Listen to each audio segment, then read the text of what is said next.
नमस्कार।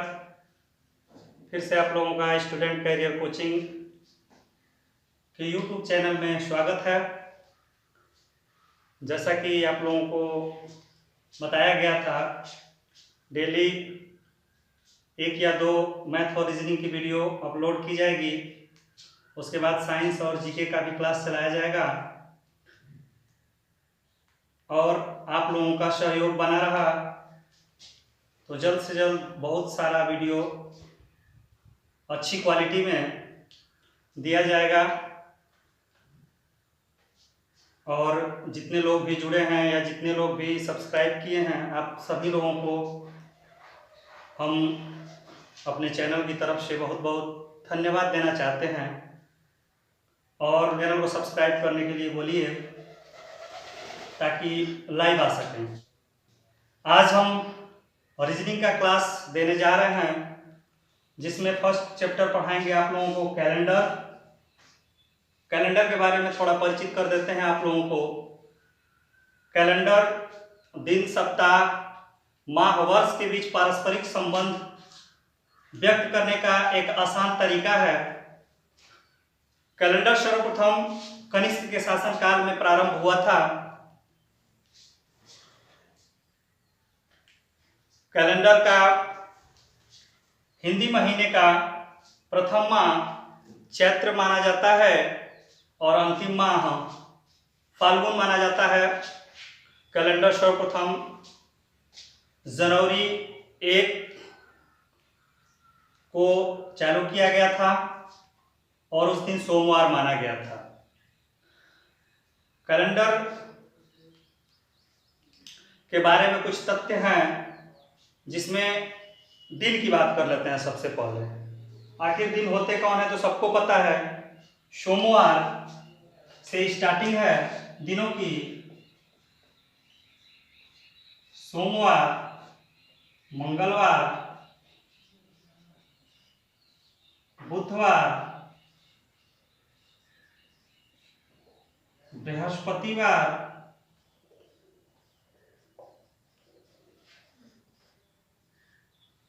शुक्रवार, शनिवार और रविवार। ये सबको ज्ञात होगा। सप्ताह में 7 दिन होते हैं, जिसका यूज कैलेंडर के क्वेश्चन बनाने में किया जाएगा।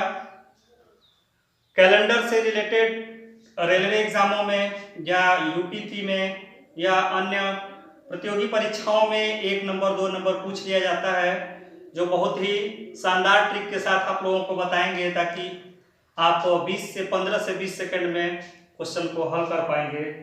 तो आगे बढ़ते हैं। सबसे पहले ज्ञात हो तथ्य, उसके बाद ही सवाल आपको दिया जाएगा। सबसे पहले हम बताते हैं आप लोगों को साधारण वर्ष और लीप वर्ष के बारे में। साधारण वर्ष क्या होता है? साधारण वर्ष होता है नन लीप ईयर। साधारण वर्ष होता है नन लीप ईयर। साधारण वर्ष जिसको हम बोलते हैं नन लीप ईयर, और एक होता है असाधारण वर्ष जिसको हम बोलते हैं लीप ईयर। बारी बारी से साधारण और असाधारण के बारे में आप लोगों को बताएंगे। नन लीप और लीप के बारे में बताएंगे। साधारण वर्ष में 3-4 पॉइंट हमको नोट करना होता है, जो डायरेक्टली आपसे पूछ लेता है। साधारण वर्ष में कुल जो दिन होते हैं वो दिनों की संख्या होती है 365 दिन। साधारण वर्ष में जो होता है वो फरवरी उसमें आपकी होती है 28 की। इसमें विषम दिन अभी आप लोगों को हम निकालना बताएंगे। तो इसमें विषम दिनों की जो संख्या होती है आपके पास, उसमें विषम दिन होता है आपका 1। विषम दिन निकाला जाता है, कितना भी दिन हो उसमें 7 से भाग लगाइए, जो शेषफल आता है वही हमारा विषम दिन कहलाता है। उसके बाद इसमें चौथा पॉइंट आता है दिनों की टोटल संख्या 365, फरवरी 28 की होती है। विषम दिन एक सबसे महत्वपूर्ण पॉइंट ये होता है कि साधारण वर्ष का जो पहला दिन होता है वही साल का अंतिम दिन भी रिपीट होता है। जैसे एग्जांपल के तौर पे देख लेते हैं, 1 जनवरी यदि 2017 को सोमवार था, ऐसे ही दिन मैंने मान लिया है, बस सोमवार था,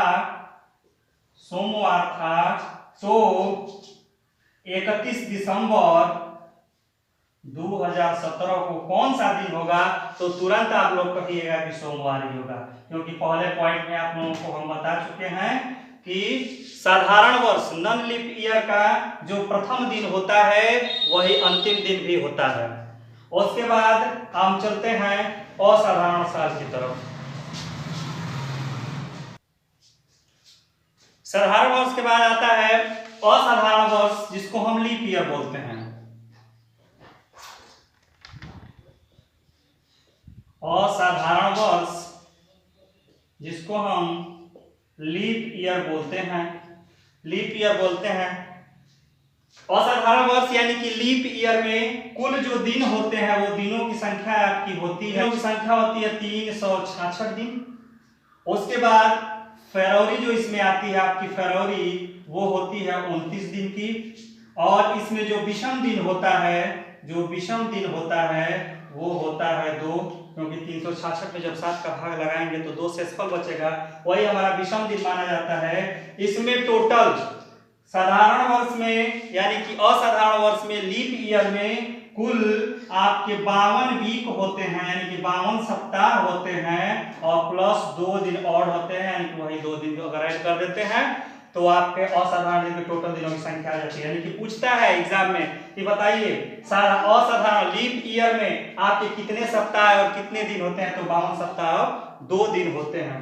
उसके बाद 5वां पॉइंट आपका इसमें ये रहेगा कि असाधारण वर्ष में जो प्रथम दिन होता है उसके एक दिन बाद वाला दिन अंतिम दिन होता है, क्योंकि इसमें अलग अलग होता है प्रथम दिन और अंतिम दिन। जैसे एग्जांपल में लेते हैं 1 जनवरी 2016 को यदि दिन आपका है सोमवार, तो दिन आपसे पूछ लेगा कि 31 दिसंबर 2016 को कौन सा दिन होगा। तो साधारण मैं बताया थे आप लोगों को नॉन लीप ईयर में कि जो दिन पहला दिन होता है वही दिन अंतिम दिन होता है, लेकिन असाधारण वर्ष में यानी कि लीप ईयर में जो दिन पहला दिन होता है उसके एक दिन बाद वाला दिन होता है। यानी कि सोमवार है तो आपका हो जाएगा यहाँ पे मंगलवार। ये सारी पॉइंट नोट करने लायक है, क्योंकि छोटे छोटे टर्म आपको बताएंगे तभी सवाल आपका बनेगा। ये रही असाधारण वर्ष लीप ईयर की सूचना। अब बच्चों के दिमाग में आता है कि ये साधारण वर्ष और असाधारण वर्ष हम छाटेंगे या निकालेंगे कैसे। तो निकालने की सबसे सरल उपाय ये होता है कि जिस सन में 4 से भाग लग जाए, जिस सन में 4 से भाग लग जाए वो सन आपका लीप ईयर होता है, असाधारण वर्ष होता है। उसी में फरवरी 29 की होती है। और जिस सन में 4 से भाग नहीं लगता है वो सन हमारा नॉन लीप यानी कि साधारण वर्ष होता है। एग्जाम्पल में 2-3 एग्जाम्पल देख लेते हैं। जैसे हम आपसे कह दें 1987, तो बताइए कि ये साधारण वर्ष है कि असाधारण वर्ष है, यानी कि लीप ईयर है कि नॉन लीप ईयर है। तो अभी हम नियम आप लोगों को बताए हैं कि सन अगर 4 से कट जाता है तो ये आपका माना जाएगा लीप ईयर, फरवरी 29 की हो जाएगी। अगर ये 4 से डिविजिबल नहीं है, कटता नहीं है, तो ये माना जाएगा नॉन लीप ईयर यानी कि असाधारण वर्ष माना जाएगा। उसके बाद कल 4 का आप लोगों को एक वीडियो मैंने अपलोड किया था जिसमें नियम बता रहा था 4 का नियम। तो 4 का नियम था कि दहाई तक की संख्या अगर 4 से डिविजिबल है तो सबको चेक हमको करना नहीं है, हमको केवल लास्ट 2 डिजिट चेक करना है कि 4 से डिविजिबल है कि नहीं। तो 4 से कटाते हैं, 4 गुना के 8, लेकिन 7 का 4 से कटेगा नहीं, कटेगा, यानी कि ये हमारा हो जाएगा non leap year. Non leap year clear, सबको क्लियर हो गया होगा। लेकिन इसमें भी कुछ अपवाद है। 1 नंबर का क्वेश्चन पिछली बार जब ग्रुप डी का एग्जाम हुआ था तो डायरेक्ट पूछ लिया था कि साधारण और असाधारण वर्ष छांटने के लिए लीप और नॉन लीप 4 ऑप्शन था, उसमें से पूछा था बताइए इसमें से कौन सा साधारण वर्ष नहीं है। तो उसमें दिया था जो शताब्दी वर्ष होता है और पूर्ण शताब्दी वर्ष। शताब्दी वर्ष होता है और एक होता है पूर्ण शताब्दी वर्ष। शताब्दी वर्ष होता है और एक होता है पूर्ण शताब्दी वर्ष। पूर्ण शताब्दी वर्ष। तो ये शताब्दी वर्ष क्या है? तो शताब्दी वर्ष यानी कि जहां 100 पूरा होता है, जैसे 100, 200, 300, 500, ये सारे शताब्दी वर्ष हैं। 1900, 1800, 1700, 1500, ये सारे सन जो है कि आपके ये होता है आपका शताब्दी वर्ष 100 है, 200 है, 300 है, 500, लेकिन पूर्ण शताब्दी वर्ष का किसे कहते हैं? तो जिसमें 400 से पूरा पूरा भाग लग जाता है वो हमारा पूर्ण शताब्दी वर्ष होता है। एग्जाम्पल क्या है? तो 400, 1200, 1600, 2000 डॉट डॉट डॉट इसी तरह अन्य भी बढ़ता जाएगा। यानी कि सीधा सिंपल में बात में रही कि शताब्दी वर्ष 100 से कटता है और जो पूर्ण शताब्दी वर्ष है वो 400 से कटता है। 100 के एवरेज में जो होगा वो आपका शताब्दी वर्ष माना जाएगा, पूर्ण शताब्दी वर्ष 400। तो इसमें जो शताब्दी वर्ष होता है, देखिए जैसे आपका आ गया 100 सन रहा होगा 100, तो ये तो 4 से डिविजिबल है, तो आप कह देंगे कि नहीं सर ये तो आपका लीप ईयर है, लेकिन नहीं, जो भी शताब्दी वर्ष हैं वो आपके कभी भी साधारण वर्ष होते हैं, नॉन लीप ईयर होते हैं। क्लियर हो गया?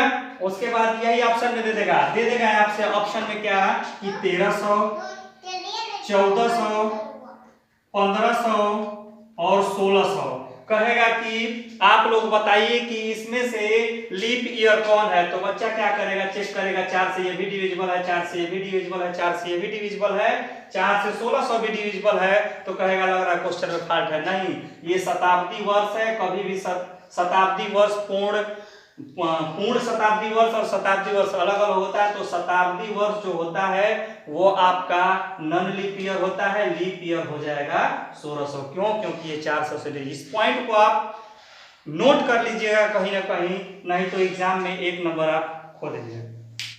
उसके बाद नेक्स्ट पॉइंट पे चलते हैं। कोई भी दिन हो, जैसे आपका कोई भी दिन हो, उसके अगर 7 दिन जोड़ देते हैं या 7 दिन घटा देते हैं तो आपको पुनः वही दिन प्राप्त होता है। जैसे एग्जांपल में हम कह दें कि 1 जनवरी को यदि सोमवार है, 1 जनवरी को यदि सोमवार है, तो बताइए नेक्स्ट सोमवार कब आएगा?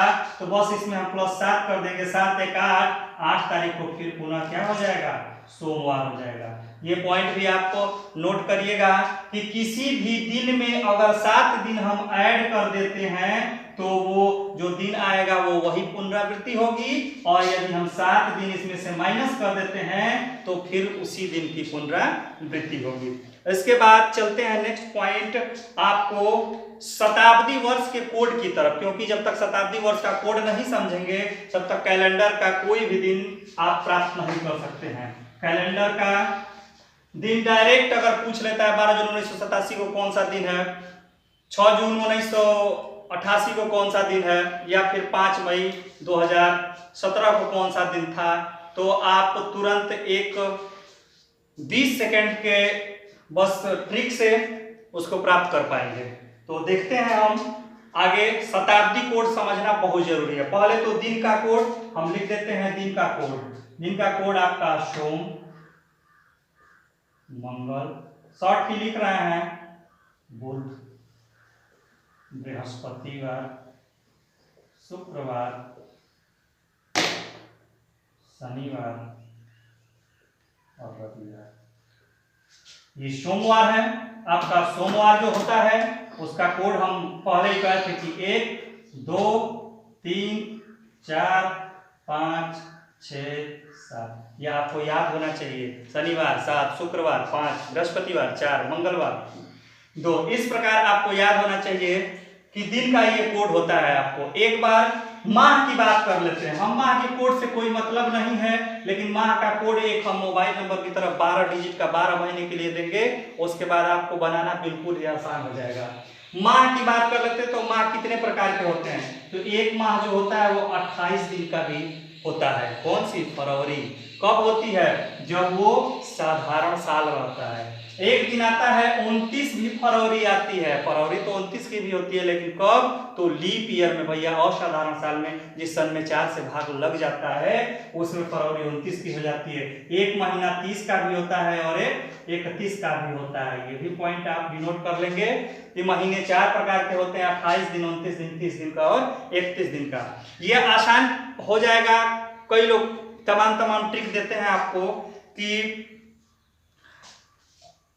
अजूशीन करके ट्रिक मिलता है, और भी ट्रिक मिलता है, लेकिन हमारा कहना सीधा सिंपल है कि आपको अगर महीना देखना है कि 30 का है 31 का है तो अपने हाथ की उंगलियों से काउंट कर सकते हैं। हाथ की उंगलियों पे जो उभरा पार्ट है वो 31 का होगा, जो निचला पार्ट है वो आपका 30 का होगा। 28 और 29 तो क्लियर कर दें। देखिए जनवरी, फरवरी, मार्च, अप्रैल, मई, जून, जुलाई, अगस्त, सितंबर, अक्टूबर, नवंबर और दिसंबर। उभरा जो पार्ट होगा वो 31 का होगा। जो नीचे वाला पार्ट है आपका उसको आप मानिएगा कि 30 का मंथ है। तो किसी भी ट्रिक की जरूरत नहीं, अपने हाथ पे है, कहीं भी एग्जाम में बैठे हैं तुरंत आप काउंट कर लेंगे, आसान हो जाएगा। महीने के ट्रिक के लिए अभी आपको ट्रिक देंगे, उससे पहले शताब्दी कोड समझ लीजिए। जैसे शताब्दी तो 100 में ही चलेगी, 100, 200, 300, 400, 500, 600, 1100, 1200, 1300। अभी हम 2000 में चल रहे हैं, शताब्दी वर्ष हमारा 2000 है। और इससे पहले हम 1900 में चल रहे थे, 100 साल बाद फिर 2021 में चले जाएंगे। यानी कि शताब्दी वर्ष हमको जो है उसको क्लियर करना है। तो शताब्दी वर्ष में सबसे पहले बार बार पुनरावृत्ति होती है, 400 तक देख लेंगे, उसके बाद पुनरावृत्ति होती है। 100 होता है, उसके बाद 200 आता है, उसके बाद 300 आता है, उसके बाद आता है 400। 100 का कोड होता है 5, 200 का कोड होता है भैया 3, 300 का कोड होता है 1 और 400 का कोड होता है 0। तो कुछ लोग ये पूछेंगे ये कोड आया कहां से। सबसे पहले मैंने मेन थीम में पहले ही बता दिया था कि जो साधारण साल में दिनों की संख्या होती है 365 दिन होती है, उसमें विषम दिन 1 माना जाता है। विषम दिन निकालते कहते 7 से भाग लगाकर। अब इसमें और लीप ईयर में 366 दिन, विषम दिन 2 दिन होते हैं। तो हम प्रथम 100 साल में, देखिए आपको एक प्रूफ कर रहे हैं, उसके बाद आप देख लीजिएगा। ये कोड आपको डायरेक्टली याद होना चाहिए। 100 का 5, 200 का 3, 300 का 1, 4। और यदि भूल जाता है तो उसके लिए मैं बता दे रहा हूं वीडियो में कि कैसे निकालेंगे। 100 साल में पूछ देता है क्वेश्चन, 1 नंबर का यहाँ भी क्वेश्चन आपको मिलेगा कि पूछता है कि 100 साल में कितने लीप ईयर हैं, कितने नॉन लीप ईयर हैं। तो हमेशा आप याद हुए रटा रटा बोलते हैं कि 76 और 24, लेकिन कैसे। तो 100 में यदि हम 4 का भाग देते हैं तो आया तो 25। तो भैया यहाँ पे आपको होना चाहिए कितना, तो होना चाहिए 25 लीप ईयर, लेकिन नहीं, वही जो अभी मैंने पीछे आपको बताया है कि जो ये 100वां साल है, शताब्दी वर्ष है। जब शताब्दी वर्ष है तो ये साधारण वर्ष नॉन लीप ईयर माना जाएगा। क्लियर बताया था मैंने पहले ही। तो 76, 24 इसीलिए क्या होता है आपका कि 25, 75 ना होकर के 24 और 76 हो जाता है, वही एक 100वां साल बढ़ जाता है। यही अगर हम 400 में रहते, 300 से 400 में जाते तो 75, 25 होता है। तो यहाँ देखिए अभी आपको हम बताए थे कि 76 साल जो निकला है नॉन लीप ईयर का 1, तो नॉन लीप ईयर में विषम दिनों की संख्या 1, इसलिए गुणा 1 का। उसके बाद लीप ईयर में 24 साल है, इसमें विषम दिनों की संख्या 2 होती है, तो इसीलिए 2 से गुणा, और इसमें 7 से भाग लगाकर हम विषम दिन प्राप्त कर लेंगे। विषम दिन प्राप्त कर लेंगे तो 76 में 1 का गुणा किए तो 76 हो गया, अब प्लस 24 गुना 48 हो गया। अब बटा में 7, इसको जोड़ लेते हैं। 8 6 14 को 4 हासिल, 1 7 4 11 124 में यदि हम 7 का भाग लगाते हैं तो शेष क्या बचता है, तो शेष बचेगा 7 से कम 7, 5 4 7 7 49, यानी कि 4 1 5, शेष बच गया 5। देखिए भैया यही 100 का कोड 5 होता है। ठीक है। उसके बाद अगर कोई पूछ लिया आपसे कि 200 का कोड कैसे निकालेंगे, तो आप कहेंगे कि 200 का निकालना है, तो हम क्यों ना कह दें कि 100 और प्लस 100 लिख सकते हैं। 100 का कोड होता है 5 और इसका भी कोड होता है 5। तब 5 और 5 10, 10 में पुनः जो ही 7 से अगर ऊपर चली जाती है संख्या, 7 से भाग लगा तो विषम दिन निकाल दीजिए। तो 7 से कम 7 कितना शेष बचा, 3, वही 3 कोड हो गया। उसी प्रकार 300 का निकाल लेंगे, उसी प्रकार 400 का निकाल लेंगे। लेकिन निकालने से पहले अच्छा होगा कि आप इसको रख लीजिए। 100 का कोड 5, 200 का 3, 300 का 1, 400 का। जहां 400 का गुणज मिला वहां हरदम कोड 0 होगा। जैसे अब हम कह सकते हैं कि 500 का कोड क्या होगा, तो आप वीडियो के साथ ही रिपीट कर सकते हैं। तो 500 का कोड हमको पता है कि 400 प्लस 1, यानी जहां 400 लगेगा वहां 0 हो जाएगा, उसके बाद एक पुनः बार बार ये 53 10 रिपीट होगा।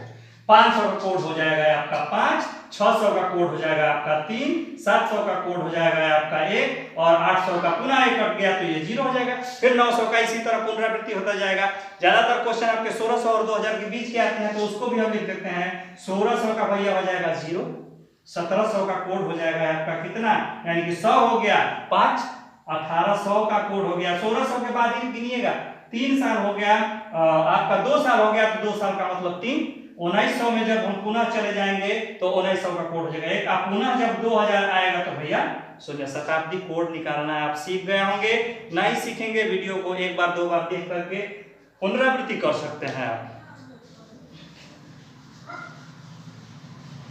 उसके बाद चलते हैं डायरेक्ट एक आध एग्जाम्पल देते हैं, उसके बाद घर पे भी आप सेट करिएगा, क्योंकि वीडियो बहुत लंबा होता जा रहा है तो इस वजह से इसको शॉर्ट करने के लिए पहले, उसके बाद नेक्स्ट क्लास में देंगे। जैसे हमको निकालना है, मान लीजिए सबसे पहले मंथ की बात करते हैं, मंथ की कोड की बात, माह के कोड की बात। तो माह का कोड क्या होता है भैया?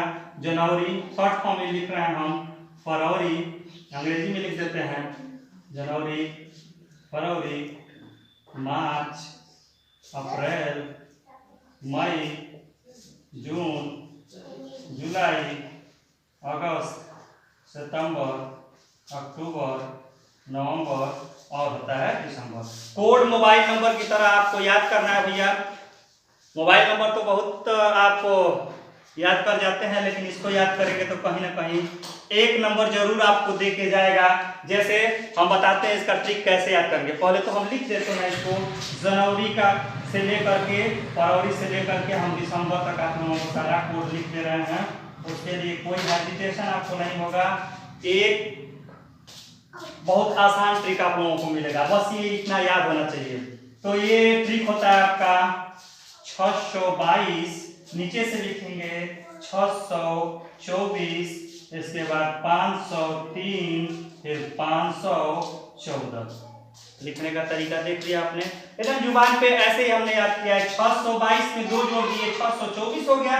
शुरू का 3 ले लिए, लास्ट का 3 ले लिए, उसके बाद बीच में 503 है, उसके बाद 514, 500 से 500, 600 से 600।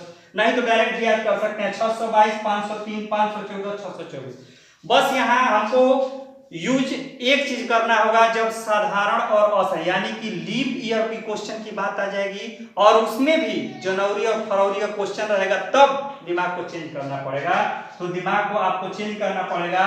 जनवरी और फरवरी में लीप ईयर होगा तब जनवरी हो जाएगी 5 की, यानी कोड हो जाएगा आपका 5, और फरवरी जो हो जाएगी वो हो जाएगी आपकी, उसका कोड हो जाएगा 1। उसका आपका तो बस क्वेश्चन अगर जनवरी फरवरी का रहेगा तभी ये चेंजिंग करेंगे, उसके बाद कोई जरूरत है नहीं आपको कोई भी चेंज करने की। चलिए एक उदाहरण के साथ हम चलते हैं कि दिन को कैसे लगाएंगे। क्वेश्चन पूछा था, ग्रुप डी में भी पूछा था, 1987 का क्वेश्चन पूछा था, हमें याद है 7 जून कुछ था 1987 को कौन सा दिन था, एग्जैक्ट डेट नहीं है लेकिन क्वेश्चन आया था इस प्रकार, वो कौन सा दिन होगा। तो इसमें 5 चरण लगेंगे आपको, 1 2 3 4 और 5 चरण लगेंगे। पांचों चरण हम आपको या तो पीडीएफ में दे देंगे या तो बोलते जा रहे हैं डायरेक्ट उदाहरण के तरफ से, आप देखते रहिए। सबसे पहला काम कि शताब्दी कौन सी चल रही है आपकी, तो 1987। तो 1900 शताब्दी हुई कि नहीं हुई? शताब्दी 1900 हुई, तो शताब्दी 1900 हुई, यानी कि सबसे पहले हमको लेना है शताब्दी का कोड। पहला शताब्दी का जब कोड लेना है हमको, तो 1900 आ गया, तो 1600 से 17 18 19 300 आ गया। 300 का कोड मैंने 1 बताया था, यानी कि वो जो अभी शताब्दी कोड बताया 1900 का कोड हो गया 1, यानी कि पहला नंबर हमें क्या लेना है? शताब्दी का कोड। उसके बाद लास्ट 2 डिजिट को लेना है, सन के लास्ट 2 डिजिट को पूरा ले लेना है, चाहे कितना भी हो, 00 क्यों ना हो, 00 लिख देंगे। उसके बाद दूसरे पॉइंट में हमारा ये रहेगा कि सन के लास्ट 2 डिजिट लेना है, यानी कि 87। उसके बाद इसी लास्ट 2 डिजिट में तीसरा टर्म पे आ रहा है, इसी के लास्ट 2 डिजिट में 4 से भाग लगाइए, भागफल लेना है ना, विशेषफल भागफल हमें लेता है। तो भागफल जब लेना है तो 4 गुना के 8 और 4 एकम 4 21 84 होता है, यानी कि इससे अधिक भाग नहीं लेना, भागफल हमको 21 मिल गया। तीसरा टर्म भी कंप्लीट। चौथा टर्म क्या कहता है भैया? तो महीने का कोड लीजिए। तो महीने का कोड जनवरी फरवरी मार्च अप्रैल मई जून, जून का महीना है यानी कि 3। आपको जब याद रहेगा तो कहीं भी लिख पाएंगे। 3 कोड लीजिए। उसके बाद लास्ट टर्म होगा बची हुई तारीख, दी हुई तारीख। तो दी हुई तारीख आपके साथ है, सबको जोड़ करके लास्ट टर्म में 7 का भाग लगा दीजिए, जो आपका शेष बचेगा वही आपका दिन कहलाएगा। इससे बहुत ही जल्दी, जब आप जल्दी प्रैक्टिस कर लेंगे तो होगा। तो देखते हैं 8 और 1 जोड़ देते हैं, इसको हम जोड़ते हैं तो 87, 21, 3, 1 और 7 जोड़ देते हैं। 7 1 8 3 11 11 12 12 और 7 19 को 9, 1 कैरी बचा, 8 1 9 8 1 9 9 2 11 119 119 में 7 का भाग लगाते हैं। 7 1 कम 7 बच गया, 4 9 7 7 49 यानी कि 0। 7 से तो ये पूरी 7 1 कम 7 7 7 0 यानी कि पूरी तरह से कट गया। तो 0 किसका कोड होता है भैया? तो या तो रविवार को 7 मानते हैं या तो 0 मानते हैं, यानी इस दिन आपका रहा होगा रविवार। क्लियर? एक एग्जांपल और हम आपके साथ शेयर करते हैं। एक उदाहरण लेते हैं, 10 जून 1987 का ही ले लेते हैं, कोई भी आप ले सकते हैं, कोई बात नहीं है। 10 जून 1987